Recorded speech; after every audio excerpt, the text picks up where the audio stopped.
and we want to go home to Rick and Morty. Yes, which was amazing. It was. Yeah. I'll say this about this week's Rick and Morty. It's like it's the least of the episodes this season, definitely in my mind. It's definitely the least, and yet the episode that is the least of any of the episodes I've already watched twice since last night. And is utterly delightful and surprising and funny and just takes you off guard and is just wonderful. Wonderful. And yes, so it really is. We're hitting just peak show, and I don't mean peak Rick and Morty. I mean like as good as any show has ever been. That's where Rick and Morty is this season. And unless they miraculously can up their game, and I don't even know how many seasons, if even there will be more seasons of Rick and Morty, but unless they miraculously somehow up their game and release a 4th season 5 years from now, I think we're hitting this. We're in the middle of what will be looked back on as a kind of legendary period for any show. Really, is nothing. Just that they're batting so high right now. It's ludicrous.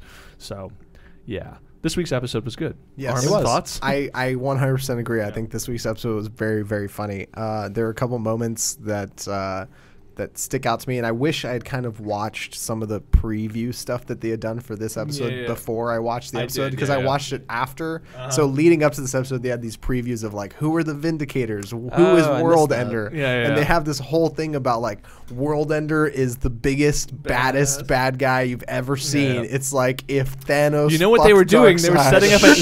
They were setting up an expectation so that they could subvert it. Armin. Exactly, and so the whole point in the beginning where Morty's like, I'm using my card. One of every 10. One of every 10. It's like fucking glorious. Read him, wheat motherfucker. And he stamps it. It's like a little picture of his face. There's a lot of, and then I also think that little lines, little things that they're doing to build it out make it clear that there's like mastery behind the building of Rick and Mortyverse, something like mentioning how last summer the Vindicators thing, and I was like, man, did I? No, I did the same thing. I was like, wait a second, did I miss an episode? Like, did I miss an episode a couple seasons ago? And no, they're just saying like, hey, they've had thousands of fucking adventures that we have not seen. Yep, exactly, and across multiple different dimensions. So we didn't even know what Rick and Morty were watching. No fucking idea. And so this version of Rick and Morty have already joined an Avengers analog. That's right, and gone on other quests with them in the past, and now. And that's well. I want to talk to one thing though, real quick, so because I know some people haven't watched it. Cliff hasn't watched it, but something I can speak to more broadly this episode is that we're starting to get the indication, and I enjoy this, but they start to actually tip.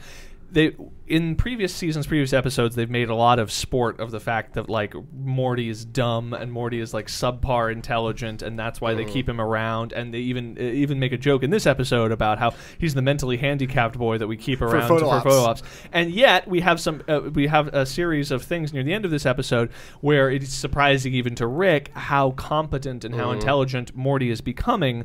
That is to say that when it's a revelation to Rick when he goes over to like when the neutrino bomb's about to go off, and Morty pulls out pliers and he says, all right, there's a 40% chance that this one's a dud, but just in case. And he goes, Morty, how many of these neutrino bombs have you? Too many, Rick. Too many, yeah. Too many. And there's a couple other indications to that end.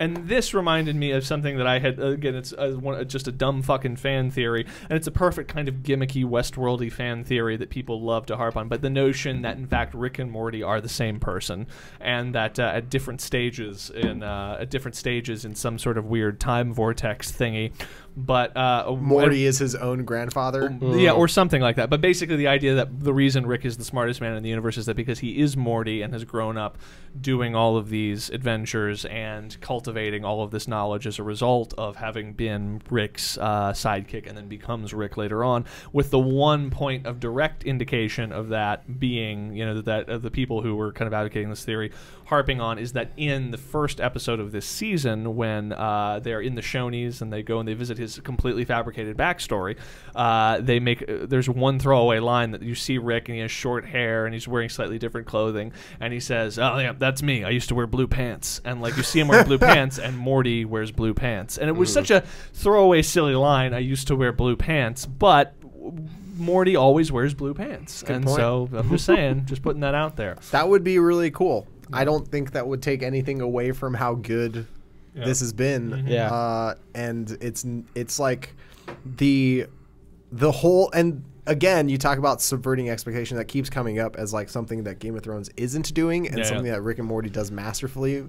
Talking to be the perfect example of surprising and inevitable is how deftly they set up the character of Noop Noop, which comes back at the end, and I won't go into it for spoiler reasons, but they managed to snake. They needed a twist at the end, and so they managed to snake into the early part of the episode a setup for Noop Noop that allowed that to return, but return in a way that so it made perfect sense given the relationship between the actions we see take place between Rick and Noop Noop in scene 1, and yet at the end it comes to take us completely off guard because we never assumed that is where the final sequence of the episode was going. And so that being the perfect example of what makes Rick and Morty so wonderful, what you're trying to do when you're writing, and what Game of Thrones is apparently just completely ignoring at this point. So I 100% agree. Let's go ahead and wrap it up here. Yeah. I'm sure there's other stuff that we can talk about, but I hate Twin Peaks. Yes. So Exactly. There's nothing wrong with Twin Peaks. I just haven't